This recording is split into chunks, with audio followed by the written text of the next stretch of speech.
The story comes to us from adn.com. Out of Nebraska, a police chief found one solution to toxic policing to get more people to appreciate police officers. He did something. Chief Clary has quadrupled the number of female officers on his force, citing research that shows they are less likely to use force on civilians. I don't know, that could be true. I mean, think about it. They got that motherly instinct. And remember, was it Colorado, I think, where the sergeant walked up and he was going to pepper spray the guy in the car? It was a female officer that pulled his gun belt and they got grabbed by the throat because she tried to do the right thing. I don't care what anybody says, she tried to do the right thing. So, yeah, maybe female police officers are a little bit more sensitive to, then maybe not. I think it depends on the officer. I've seen some female officers that you're like, you can't be more professional than that. Oh, I'm Clary. I'm the police chief in Bellevue, Nebraska. We're excited to partner with the Policing Project and be among the first to sign the 30 by 30 pledge.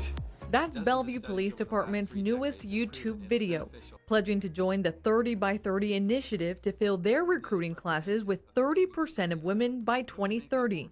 Women in the community make up over 50% of the population, but yet they're only 12 to 13% of law enforcement. Officer Karen Wrigley tapped her body camera and stepped from her vehicle and then says to the middle-aged black man sitting in a parked minivan, "You want to open up the door?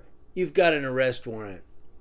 The man had a criminal record for assault and other offenses and had run from Bellevue police before and now was wanted for missing a court date for a traffic violation. He had no interest in returning to jail, and he said, "That's horse, boo."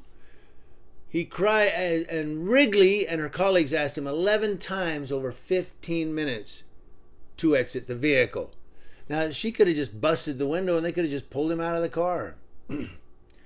But Wrigley, who's white, I guess they're pointing that out, this man is black in the van, never raised her voice. She got on the phone with his lawyer through a cracked window, driver's side window.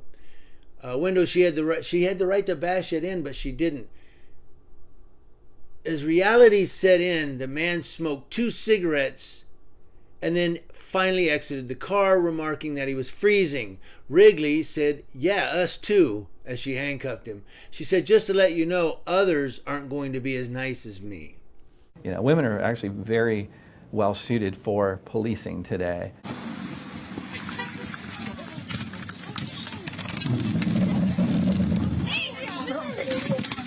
Just stay back. Oh, I need you.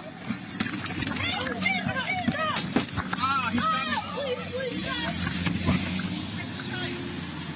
You did? Yes. Okay. I grabbed the wrong fucking gun. I shot him. But Wrigley, 35, is one of a slew of female officers hired over the past year and a half in the suburb south of Omaha, part of a deliberate strategy by Police Chief Clary to reduce the likelihood of misconduct and excess violence on the force.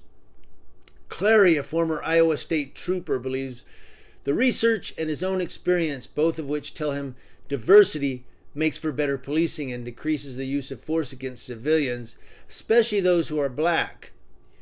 He's rewritten the department's rule book and promoted an officer to become head of recruiting with an eye toward adding more women and police officers of color and making sure they stick around.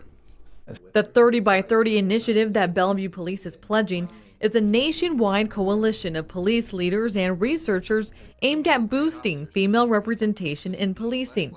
The initiative cites research showing women officers use less excessive force, are named in fewer complaints and lawsuits, and explains how community members perceive women officers as being more honest and compassionate. Now, outsiders seem to be noticing this winter, seeking to understand the police hiring climate in post-George Floyd world. Nebraska Fraternal Order of Police President Jim McGuire asked the state's 225 law enforcement entities whether recruiting was up or down. Each chief who responded said the number of applicants had shrunk dramatically, except one. Chief Clary. He told McGuire he had more applicants hoping to be police in the city of 53,000 than ever before, with officers transferring from departments as far as New Mexico. Many new arrivals were women. The stigma of, going from bar fight to bar fight, it's not real. Versus the ability for somebody to go into a domestic violence situation and talk their way through, getting the stories, relating to people, That compassion. The compassion is huge. The ability to communicate is huge. Those are the characteristics we're looking for. Now, of course, it goes on. There's a lot more paragraphs to read here. You can click the link in the description box below. But people are really talking about this Chief Clary. They're like, hey, whatever he's doing, it's working. Like somebody even said he has a magic wand that he's using down there. I don't know. So maybe there is some truth to that women officers and people of color who become police officers, maybe that diversity works a lot more than having white guys on the force. I don't know. That's just, I don't know. This story is just, there's something twisted about this story, and that just hit me that you need diversity on the police force, women and people of color. So I don't know. There's just something kind of off there. Like, we need less white males on the police force. Like, white guys go around battering. I mean, I get there are cops who are racist on the force. I get that.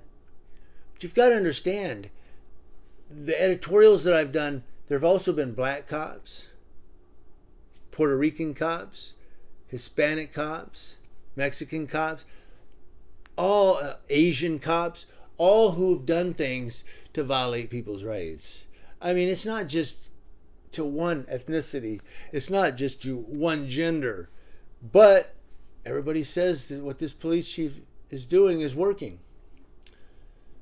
So I guess chiefs out there hire more women and more black Americans to become police officers.